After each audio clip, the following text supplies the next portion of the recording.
Bazalwane, ngicela kufakaza lokhu kube senhlizweni yami for some time. Mina ngabazalwane ngiyabuka babuvulakazi ukuthi kwenzekala emhlabeni. A yearning to know God. Kunento abantu abafuna ukuyazi uNkulunkulu obadalile. Manje kunamalanga bazalwane ngicela ufunda nje lezo leli kufakazi kimi 1 Timothy chapter 2. But Timothy chapter 2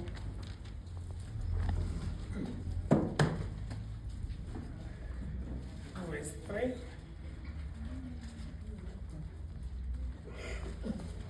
Which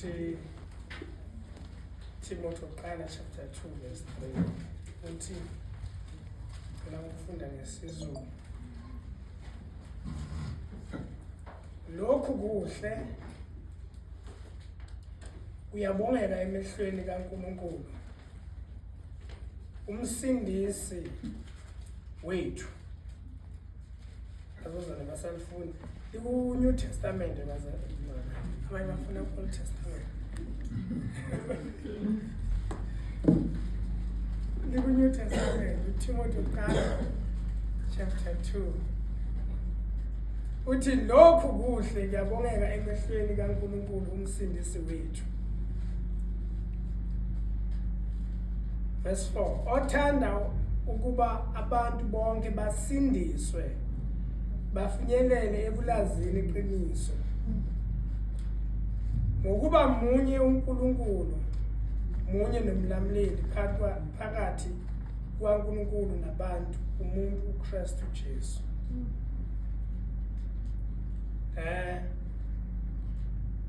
Bazalwane, kunento uNkulunkulu angisiza kuyo lesitesi ngini ukufakaza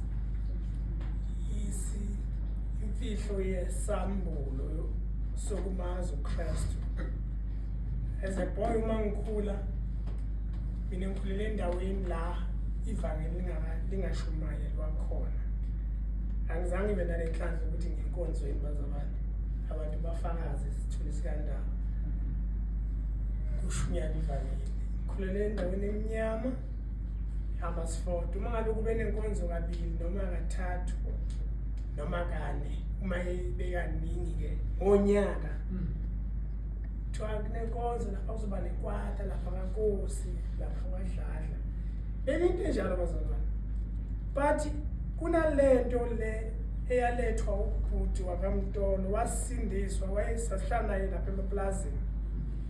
Lo bhuti wahamba wahlala esekhunda nasabuya ke wakhuluma ngoJesu.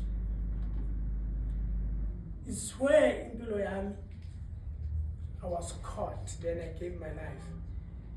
Kunento eyenzeka la uma ngizosindiswa bazalwane, it was December 22. Lo bhuti nabuye eMbalenhle esesindisiwe, ubhuti esikhulele phansi kwakhe. Uma sasindisiwe lo bhuti lo wayenenhlamba, mina ngiyakhumbula inhlamba zakhe bazalwane. Ngeke nje uzuyibize kuzokosa ugeza umlomo wona ngayibize. Izeze izimbi kakhulu inhlamba zakhe. Umuntu wayekhipha inhlamba emlonyeni.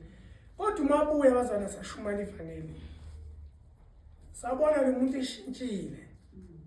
Abantu bonke bayombuza ukuthi uthini. Bathi usindisiwe lo mfana kaMtono. Bathi uThomson igama lakhe. Now, nabuya shumayela ke kuDecember, everyone is excited, nabakaze bangakaze bajole bayajola, nabangakaze baphuza utshwala baphuza utshwala. I remember towards December, it was the 22nd. Lo bhuti wafika wenza inkonzo ekhaya kwaNkosi. Ngoba ngitshela ukuthi mina la ngikhule khona kwakungakhonzwa. Nakhabo lo bhuti kwakungakhonzwa. But lo bhuti wafika wathola something eMbalenhle wasindiswa. Nabuya ke bazalwane ufuna wayecela ukusindiswa, wangisumuntu omdala enkosini babumdawu.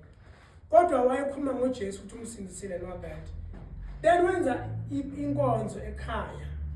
Then beza abantu nami ngangikhona kule nkonzo bazalwane. There's one thing eyenzeka ekuphileni kwami. Wasebiza altar call. Wathi ngifuna ukuthandazela abantu uNkulunkulu abafuna ukuthi uNkulunkulu abasize. Then ngiyakhumbula ngaya phambili ke nami wangithandazela nabanye abathandazela. Kanti ngalelo langa usisi wami ke thina leso sikhathi ekhaya umuntu wayethendiswe yiwani usisi wami umama uSikhosana uGalaya Sikhosana uhlala eThembisa. Usisi wami ke wayesindisiwe yena nakhuluma ngendaba wasindiswa kodwa azange ahlale ekhaya. Wayengahlala eMasport, wayehlala ekudeni le wahlala esabelweni wasuhlala la Joburg. Akusuka umuntu wayene influence. Futhi yena noma esindisiwe wayenganamandla okwenza inkonzo. Lelo langa bazalwane usisi wami wafika ke abuye eJohannesburg. Efikele ukuthi uzoba sekhaya ngoDecember nge-25. On the same day besinenkonzo around 4 p.m. around 4 ntambama. Lelo langa ebusuku around maybe sekumnyama ngikhumbula usikhathi maybe it was around 8 or so or 7. Wafika. Nafika saxoxa kwakhulunywa ukuthi hey Thompson Mtolo usindisiwe nani. Then kwakhulunywa ke late bazalwane mhlambe ngabo 12. Ngiyakhumbula kahle ukuthi kwasesebusuku kakhulu midnight. Sesiwami wahlala nami phansi wakhuluma nami.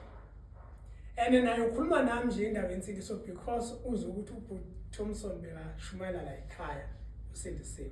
Then she was telling me ukuthi le ndiqiniso kuso so wakhotha le verse elithi mfuneni uJehova ngisene kumbiza nimbiza seseduza uma masha indlela yakhe akwele Jehova elekizayo. Bazalwane yasikata kahle lento beshunyelwa entambama ngabo 4-5. Shuthi uNkulunkulu egcizelela into yadeliver uMr Mtolo empilweni yami. Impilo yami yashintsha from there until this day. Amen. I was never the same. Uyabona ukuqondana kwezinto nekhathi. Ubhuti Thompson yashumayela around ngabo 4-5 ekhaya. On the same day sesiwami yafika eJohannesburg. Khuluma nabo baba sibaningi thina esikhambe si13 bazalwane. Kunabazukulu kunaba uma nje sihlele ekhaya besimore than 28 kuya ku30. Ngoba nomunye nabantwana nana ngiyazalo lekhaya la. So bamakhona bakhona nje baba nabo 10 abantwana kuyaphezulu. So ke bazalwane yile into enjengaleyo. Amen. So ngikhuluma bazalwane ngokuqondana kwekhathi Mr. Vlakazi ukuthi lelo langa